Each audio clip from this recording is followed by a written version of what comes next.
All right, everyone, we are back, and we are going to go through our P-Set 3 solution video. Let's look at the image defects. So, I got it. This is going to be a vacancy. This is going to be a substitutional impurity. This is going to be a self-interstitial. This looks like actually this is another substitutional impurity, and this is a substitute. Yeah, this is a substitutional impurity. This is a self-interstitial. This is an impurity interstitial. And that is pretty much it as far as I can see here. So we don't have any...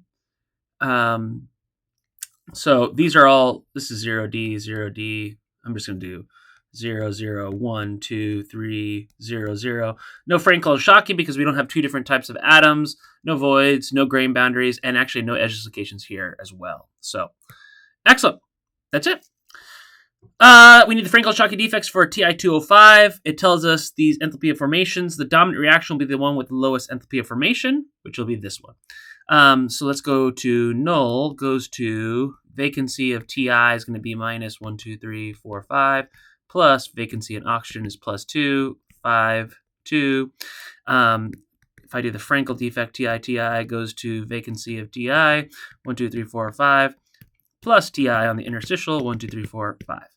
And then oxygen X goes to vacancy of oxygen, 1, 2, plus oxygen interstitial, 1, 2. Beautiful. All right. Write 3 defect reactions that incorporate Ti, for the incorporation of TiO2 into F. So we need to do Ti2O5 into Fe2O3. So let's do an anion vacancy. So vacancy in the anion, which will be this. Then we'll do plus. How about Ti? Ti replaces Fe. So Fe is 3 plus. Ti is 5 plus. So that's going to be 2, or actually Fe is 3 plus here. So it's going to be 1, 2. Now I need to do plus vacancy in Fe. And that will allow me to do minus 1, 2, 3. We need at least 2 of these. So that leaves us with 2 times 4, 8. Ooh, interesting little one here. And I need at least 2 of those. So that'd be 6. Let's see. Actually, that's it. Yeah, 2 here. Because what am I talking about? 6. So this is 4 plus 2. So we're good to go. 2, 2. So how many oxygens do we need? So we need 5 oxygen X. Fe, there's 4 of them. So actually we need 2 here. So 2 here, 2 here. So 4, and then oxygen 6. Got it. Ti2O5, and then cation interstitial. So let's go ahead and Ti 1, 2, 3, 4, 5 on the interstitial site. Plus, let's do a vacancy in Fe. 1, 2, 3. So we need 3 here. Ooh, actually, we can't do 3. This is kind of a little bit of a problem with these ones. So we need to do mass balance. So what if we did 5 and 3? We need to look at some common factors. I'm just trying to give myself a little challenge here. So vacancy there, 5. Even if we did 10. So let's see here. Let's think it through.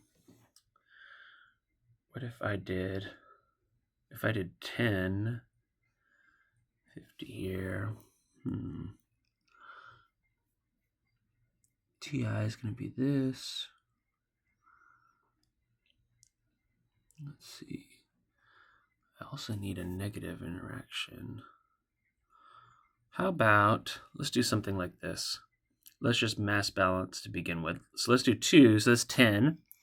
Let's do, Fe also needs to be, so that'd be 10. If I do 2 here, that would be minus 6 plus oxygen interstitial, 1, 2. So 6 and 2 here. So now it'd be Ti2 plus 3 oxygen X. Fe2O3, 2 FEs, 3 O's, got it. And then finally, TI205 goes to FE203, goes to, we need that substitutional, so TI FE 1, 2, plus, let's do a vacancy in FE minus 3. So now let's balance those out to, this is always the tricky part, these unbalanced ones. Or not unbalanced, but not common multiples. So if I need 2, what if I did 4? That'd be 8. I still have that 3. It's the common multiple issue. So 2 and 3 and 6. How about if we did 5 here, that would be 10. What's the next common multiple of 3 and 2?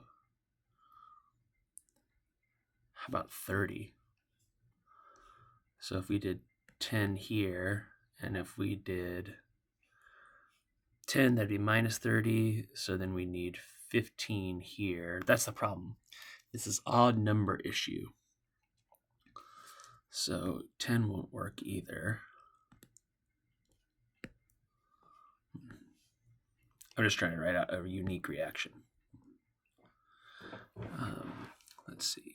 Plus, or actually, one thing you can actually get away with it, just do an oxygen interstitial minus 2, and then put a 2 here, put a 2 here, plus, let's see, 3 oxygen, oxygen X, and then there we go. Fe2O3, we got it. Beautiful. Definitely tougher one. Nice little challenge. All right, now let's do our incorporation of KCl into AlCl3.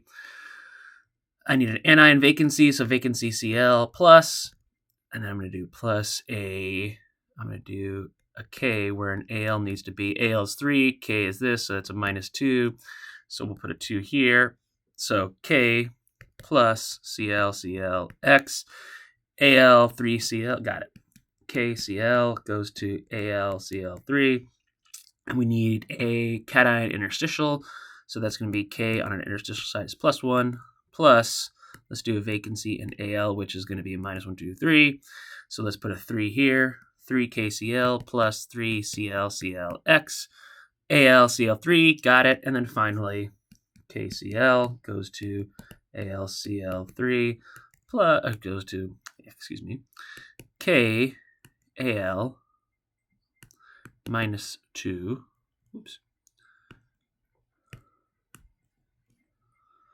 minus 2, and then plus, I want to make something distinct, so let's add, we've already done one where we have a K, actually, let's add the K sub I, and then that's going to be plus 1, K on an interstitial site, and then we'll add that 2 here. That'll be a 3 plus 3 ClCl. There we go. That's it. And finally, for our burger circuit, I'm going to come out of the board. My tangent vector is going to be coming out of the board here, so I'm going to do my starting point here. So right-hand circuit will be, if I'm going out, my tangent is coming out of the board here. 1, 2, 3. So 1, 2, 3, 1, 2, 3, 1, 2, 3, and then 1, 2, 3, start to finish. This is my start, that's my finish. So that is going to be, tangent vector is perpendicular to my Burgers vector, that's an edge. And if we go here, I'm going to go out of the board here. So I'm going to pick my starting point here, and I'm going to go 1, 1, 2, 3, 4, 1, 2, 3, 4, 1, 2, 3, 4, and then finish 1, 2, 3. So start to finish, that is a right-hand screw because our Burgers vector is parallel to our tangent vector. And that's your piece of 3 solutions. Thanks, and see you next time. Bye.